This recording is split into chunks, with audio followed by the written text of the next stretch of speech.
Okay. Just a couple of more quick monetary points here that I want to make, and some of this is getting really wonky. The public sector and private sector have to be in balance. So if you have debt in the public sector, that's government. There has to be a surplus in the private sector, and there is. I don't know if you've looked around. Look at the stock market. One of the points the Bunny makes is in this post, what do you call it? Blog over Daily Kos, Bunny Girl 60, Arliss Bunny, is when was the last time your foot had the flu? You don't get flu in your foot. You get it through your whole body. Similarly, economies are systemic. When an economy is in recession, the private sector is in recession, the public sector is in recession, everything is being affected by that recession. Everything has to participate in responding to that. To say, oh, we just need to wait for the private sector. This was Herbert Hoover's plan in 1929. He said, in fact, his was it Andrew Mellon was his Secretary of Treasury, as I recall, said, liquidate everything, liquidate labor, liquidate equity, liquidate, and he went through a list. Basically, in other words, let it all fall. And it will eventually resolve itself. It was it? Andrew Mellon. Thank you very much. I knew it was that Mellon guy back in the 20s. This is a billionaire banker. Sort of like Hank Paulson, who got $500 million bucks from Goldman Sachs. And then they actually had to change the rules so that he could sell it tax-free. They didn't have to. They did, so he could join the cabinet. Man, $500 million. That was the going away gift. Anyhow, what constrains the ability to create money to just say, okay, we're going to increase, the government's going to spend $2 trillion here, and we're just going to create it. The three things that constrain it are inflation, exchange rates, and unemployment. And we don't have inflation.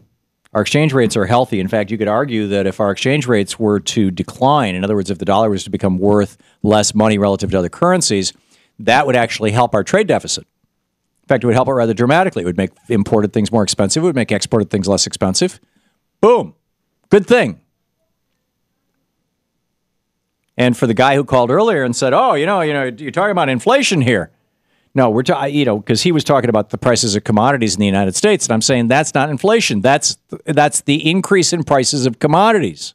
Yes, commodities are going up in price, but if inflation meant the debasement of our currency, then you wouldn't just see the price of commodities go up. You would see the value of the dollar relative to everything else on earth going down, and that's not happening.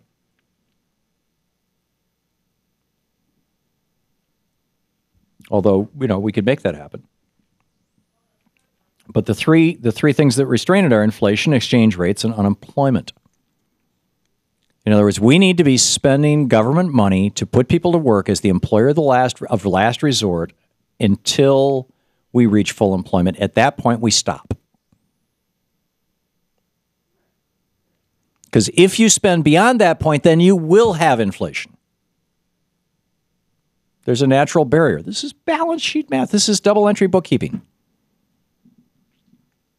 So anyhow, end of rant. We're gonna be doing modern monetary theory 101 here for the next, year on this program. I just want to start digging into this stuff little by little and exposing you to some of the concepts as I'm learning them along with you in many cases. And so occasionally I'm going to get things a little wrong, but I think I'm getting my hands around some of these concepts in a pretty solid way, and we're going to be getting guests on regularly and who can talk about these things in ways that make sense, because I believe that this is referred to as neo-Keynesianism, the new Keynesianism.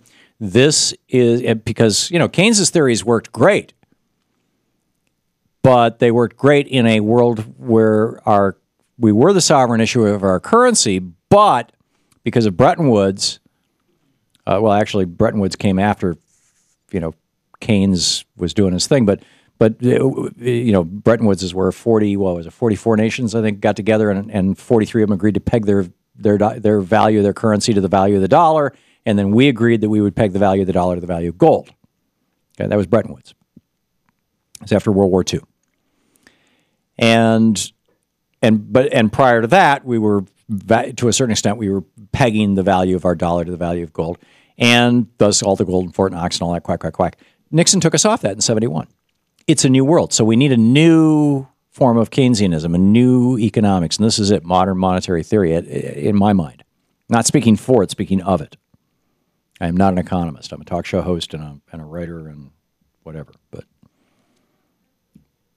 I want to learn this really well, and more importantly, I want you to learn this really well. As Dick Cheney famously said, deficits don't matter.